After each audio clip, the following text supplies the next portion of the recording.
Assalamualaikum dan salam sejahtera. Saya Wan Seni Muni Nur Hakiki, hos anda untuk rancangan Aduan Siswa, iaitu sebuah rancangan yang bertujuan untuk mengetengahkan masalah-masalah yang sering dihadapi oleh para pelajar di Universiti Sains Malaysia. Jadi pada episod pertama ini kita akan mengupas masalah di kalangan para pelajar yang sukar untuk mencari tempat meletakkan kenderaan mereka di dalam kampus induk ini.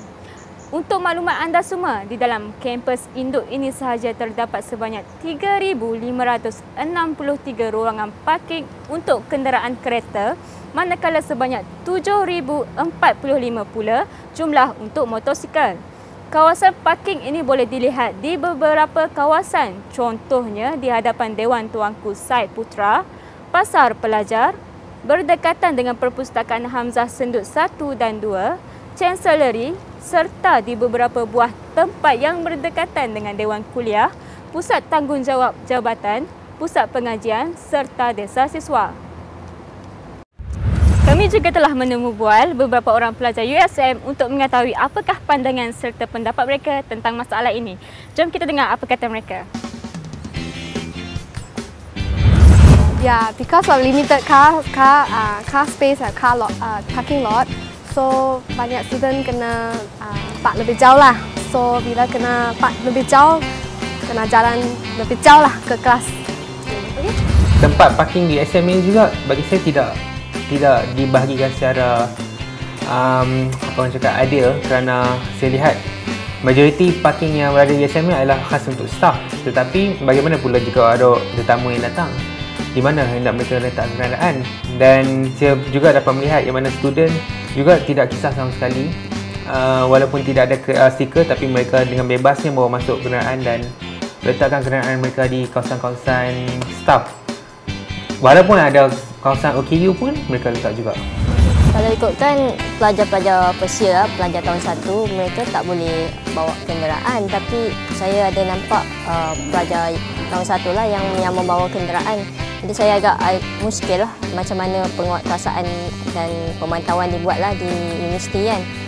Sebab itu menyumbang kepada kesesakan di dalam kampus lah. Ada je yang sudah dijalankan seperti naik bas dan berbasikal, tapi berbasikal tu tak relevan dalam USM sebab dia keadaan dia berbukit bukau. Okey, kita dah dengar apa kata para pelajar USM berhubung dengan isu ini. Bagaimana pula dengan pihak pengurusan universiti? Kru Aduan Siswa telah pergi berjumpa dengan pengarah Jabatan Keselamatan untuk bertanyakan tentang permasalahan ini.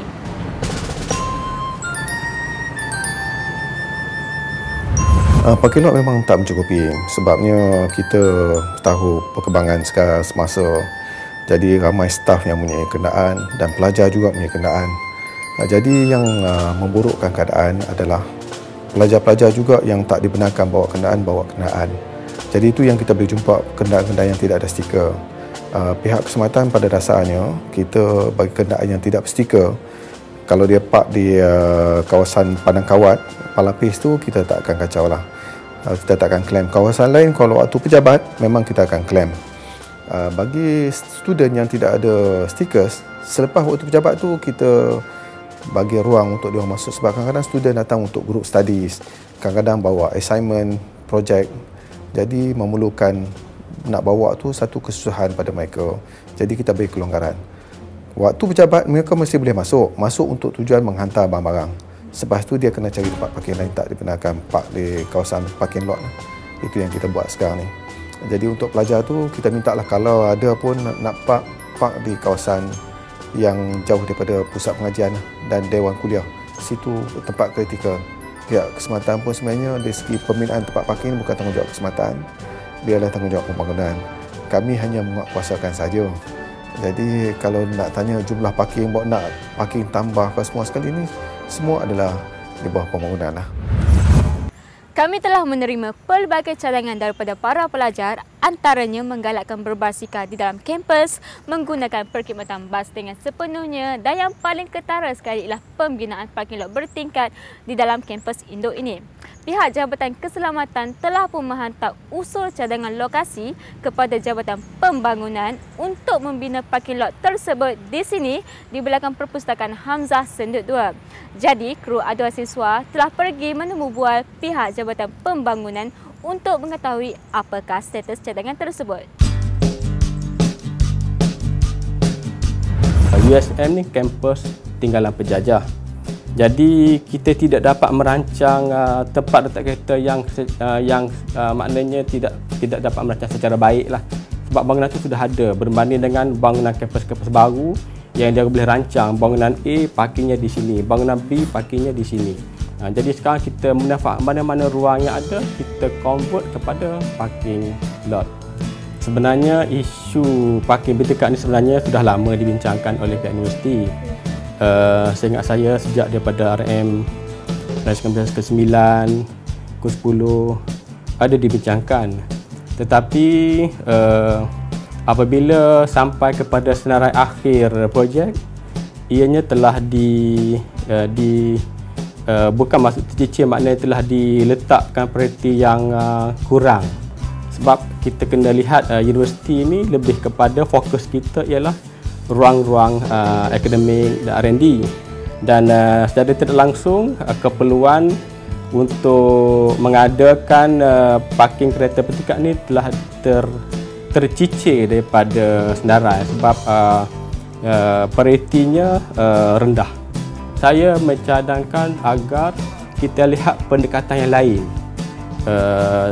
tanpa membina tempat letak kereta, tetapi masalah letak kereta dapat kita kurangkan.